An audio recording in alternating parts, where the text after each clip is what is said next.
C'est un réel plaisir pour moi de vous savoir en bonne santé et bienvenue dans votre journal. Chers amis sportifs, si vous venez de nous rejoindre sur Télé 50, tout de suite les titres. Les portes de Jeux paralympiques s'ouvrent dans quelques minutes à Paris au cours d'une grande cérémonie aux Champs-Élysées. 4400 athlètes paralympiques venus des 168 délégations vont défiler pendant 1h30 et les athlètes congolais seront bel et bien de la partie. Encore 10 mois pour le comité de normalisation à la tête de la Fédération congolaise de football et association. Le bureau de la FIFA a prolongé le mandat du CONOR jusqu'en juin 2025. Voilà tout pour la charpente.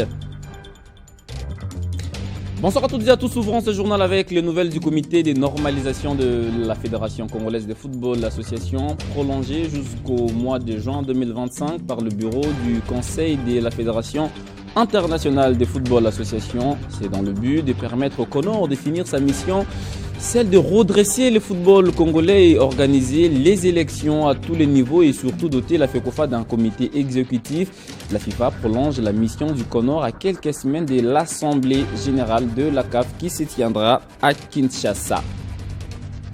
En basketball, la 41e édition de la Coupe du Congo poursuit son bonhomme de chemin dans les deux versions. Chez les dames, le Popo s'est incliné 54-69 devant Panthère. Chez les messieurs, Cyclone a littéralement battu Nojum 94-67. BC Virunga a aussi renvoyé UOM aux études en lui infligeant un score salé des 150-36 à ce stade. Les tendances se dessinent déjà et le champion nourrit les ambitions d'aller jusqu'au dernier carré. Suivez. En fait, c'est notre première fois de participer à ce genre de compétition. C'est notre premier match. On a 2 matchs encore à jouer. On va essayer d'améliorer. Bon, il a mérité. Autrement dit, sur quel point ils ont beaucoup tiré. On n'avait pas vraiment étudié notre système de jeu. Ils ont eu, juste au début du match, et tout ça. On a beaucoup tiré, on a beaucoup raté. On va essayer d'améliorer notre défense. On a un petit souci à côté de défense. On va améliorer notre défense. Oui, c'était important. On est champion de Kinshasa, donc on devait montrer une bonne image de l'entrée de la compétition. Oui, c'est vrai, ils ne sont pas venus pour faire un affichage, ils sont venus aussi pour jouer. Et c'est normal, ils puissent avoir un moment qu'ils ont un temps fort. Et malgré ça, on a essayé de tenir bon. Sur quel point l'adversaire du jeu était aussi important par rapport, ils ont quand même essayé d'être un peu bons au tir. Et puis, ils essaient aussi de courir un peu quand même avec la contre-attaque. Et c'est ça qui a fait en sorte qu'ils puissent être au moins forts. Je l'ai dit au sommaire, le go de Jeux paralympiques sera donné dans quelques minutes à Paris. 4400 athlètes venus des 168 nations vont défiler pendant 1h30, y compris les athlètes de la RDC, Paulin Mayombo et Nancy Senga, alignés au lancer des poids dans la catégorie F57 destinée aux athlètes avec limitation de mouvement d'une jambe. Pourquoi les travaux de Kinshasa Arena piétinent? Depuis plusieurs mois, les travaux n'évoluent pas et certaines sources parlent du détournement de plus de 100 millions de dollars destinés à la construction de cette arena. À ce jour, cette enceinte sportive ressemble plutôt à un tombeau blanchi. Images et commentaires. Lancé en octobre 2023, les travaux de Kinshasa Arena piétinent à ce jour pour cause le détournement de plusieurs millions de dollars destinés au finissage de ces travaux. Pourtant, ceci avait coûté à peu près 120 millions de dollars au trésor public. À la genèse de ces problèmes, l'impayement de plus de 4 mois des travailleurs congolais. Ces derniers avaient déclenché une grève sèche pour réclamer leur salaire, dossier classé sans suite jusqu'à ce jour.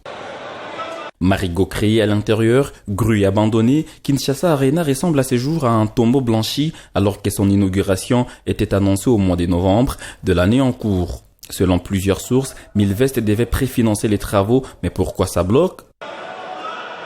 Certaines langues estiment que l'entreprise turque avait gonflé les chiffres et la traçabilité pose problème. Est-ce que le gouvernement congolais va prendre à bras le corps ces dossiers pour essayer de sauver le meuble? S'interrogent les Congolais lambda. Pour rappel, cette arena aura une capacité de 20 000 places assises et devrait accueillir des grands événements sportifs et culturels. Les portes du premier atelier sportif organisé par la Ligue de Kinshasa se sont refermées ce mercredi à l'esplanade du stade Tata Raphaël. Pendant 3 jours, les enfants, dont l'âge varie entre 5 à 15 ans, ont appris à patiner. C'est dans l'objectif de renforcer les niveaux des clubs de Kinshasa et surtout inciter d'autres jeunes à pratiquer le roller. Tout s'est bien passé. Sous la houlette du président de la Liprokin, Jano Kunzi, en présence du bourgmestre de la commune de Kalamou, du conseiller du ministre des Sports et Loisirs et tant d'autres invités de marque. On écoute ici la réaction du président de la Liprokin à la fin de cet atelier.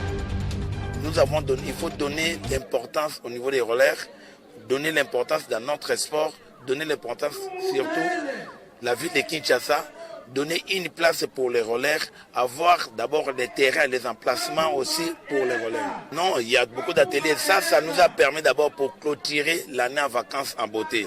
C'était ça. Nous avons nos objectifs au niveau de la Ligue, nous avons des plans d'action. Ça, c'était l'atelier qui va nous permettre maintenant d'organiser un championnat. Parce qu'on ne pouvait pas aller dans un championnat dont nos rollers n'avaient pas appris.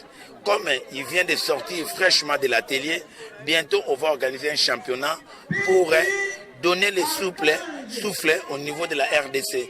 Le tranche d'âge d'abord, que vous savez, c'est le commencement, d'encadrer la jeunesse. Si déjà à l'âge de 5 ans, l'enfant a déjà eu le goût de ces sports-là, quand il va grandir avec ces sports-là. Et nous, notre but était d'encadrer d'abord la jeunesse. Parce que notre orientation est d'amener les rollers dans les écoles. D'amener les rollers dans les écoles. Nous allons travailler avec les chefs des services des sports dans chaque école, chaque lycée. Quelles sont les grandes lignes enseignées aux enfants durant cet atelier sportif? Est-ce que ces derniers seront en mesure de reproduire ce qu'ils ont appris dans un laps de temps? On en parle dans ce journal avec Mamache. Elle est athlète, mais elle a joué certainement le rôle de coach lors de cet atelier. Bonsoir et bienvenue. Bonsoir, merci. Alors, je l'ai dit, vous avez joué le rôle de coach lors de cet atelier. Qu'est-ce que vous avez enseigné exactement aux enfants durant 3 jours? Merci. Premièrement, pour que les enfants puissent avoir le courage et l'amour de pratiquer ces sports, nous les avons appris l'importance du roller. Non seulement l'importance et comment maintenir l'équilibre. Parce qu'avec le roller, c'est un peu difficile de maintenir l'équilibre quand on n'a pas l'amour de ces sports. C'est vraiment difficile. On les a appris comment patiner. On les a appris de quoi est composé les rollers. On les a appris comment desserrer le roller, comment enlever les roulements, comment enlever les pneus.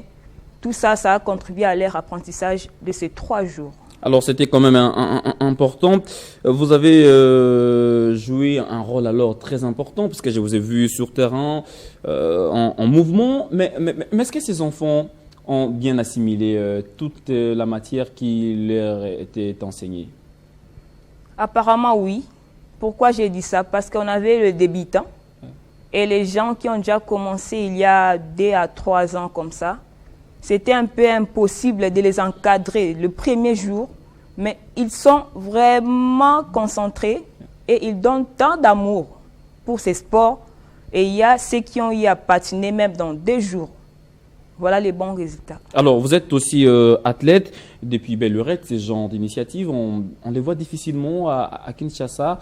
Peut-on dire une première, mais une première qui demande un peu plus de temps pour que voilà, les rollers soient totalement vulgarisés dans la ville-province de Kinshasa? Oui, ça a demandé vraiment du temps. Parce que tel que moi, je suis athlète depuis 2016. J'ai 8 ans d'expérience. En cela, j'ai eu encadré aussi plusieurs petits et il y a ceux-là qui me dépassent même dans nos jours. Donc, c'est vraiment important d'assimiler avec la matière pour accueillir encore de nouveaux dans ce monde des sports. Cela nous permettra de bien poursuivre avec l'objectif d'encadrer les enfants et puis qu'ils puissent encadrer aussi après nous. Alors, apparemment, l'actuel comité provincial a apporté du sang neuf dans l'organisation des choses. Est-ce que dorénavant, les athlètes de Kinshasa seront en mesure de rivaliser aux athlètes des provinces, parce que les relais, attention, ce n'est pas seulement à Kinshasa, c'est sur toute l'étendue du territoire national. Mais ici, je voudrais parler plus du Haut-Katanga. Maintenant, là, s'il faut faire face aux athlètes du Haut-Katanga, est-ce que les athlètes de Kinshasa seront prêts? Oui, oui. Nous nous sommes préparés. Nous sommes en train de se battre du jour au jour. Nous, le coach et les enfants que nous sommes en train d'encadrer, nous sommes en train de travailler tous les jours pour être à mesure de se défendre. Même sur l'instant, à l'instant plutôt, on peut se défendre. Ok, alors peut-être la dernière question, c'est quoi l'image que vous faites déjà du roller depuis que le comité Konzi a été installé? En tout cas, je dirais un grand merci. Ce comité du président Jano Kouzi nous a aidés et nous permet, et ça continue toujours à nous permettre de bien vouloir évoluer dans le monde des sports, des rollers, parce que tout le monde désespérait déjà avec ces sports. Il n'y avait plus d'espoir, pas de fédération, pas de ligue, de clubs se sont éparpillés. Mais il y avait quand même une fédération, jusqu'à ce jour, il y a une fédération. Bon, entre parenthèses, je n'entre pas à profondeur, mais nous parlons de la ligue. Ok. Grâce au président Jano, nous sommes encore en train de revivre le roller dans la ville de Kinshasa et nous voulons que cela soit dans toutes les provinces. Allez, merci beaucoup Maman. Je rappelle que vous êtes athlète, mais lors de cet atelier sportif, vous avez joué la partition de coach. On espère que ce ne sera pas les derniers ateliers, parce qu'il faut en organiser autant pour permettre à tous les jeunes Kinois de pouvoir apprendre alors les fondamentaux de cette discipline devenue olympique. Oui, oui. Merci d'être venu sur le plateau de Télé50. Merci beaucoup. Ainsi prend fin ce journal des sports. Merci à vous de l'avoir suivi. On se retrouve bientôt pour un nouveau journal. D'ici là, portez-vous bien et bonne suite des programmes sur votre chaîne Télé50.